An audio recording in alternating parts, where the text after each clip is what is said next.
1000 postes budgétaires ont été mis en solde et 200 nouveaux postes budgétaires ont été créés pour le personnel de santé à l'intérieur du pays.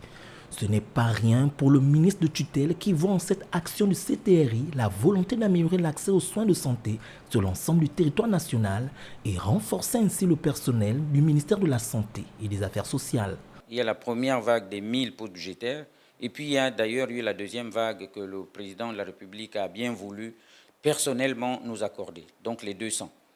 Et pour ce qui est d'ailleurs des 200, tous les agents qui rentreront dans ce cadre-là sont destinés à l'intérieur du pays.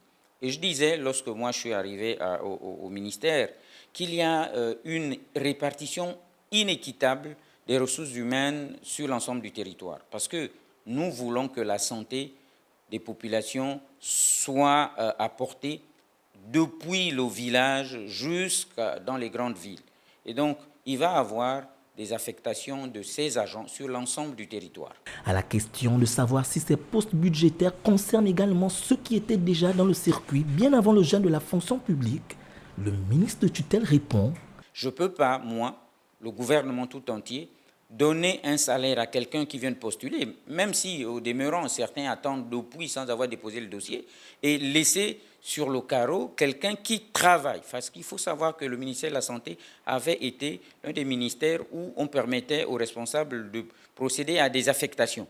Donc il y a des gens, médecins, infirmiers, psychologues, que sais-je, qui sont affectés depuis 7-8 ans à Mimongo, à Moabi, je ne sais pas, à Onga et autres. Donc ce sont d'abord ces agents-là qui vont être les premiers bénéficiaires par leur mise en solde. Notons que cette mesure concerne non seulement le ministère de la Santé, mais aussi celui des Affaires sociales, à en croire le chef de ce département ministériel. Elle vise à renforcer le système de santé et à éradiquer les déserts médicaux au Gabon.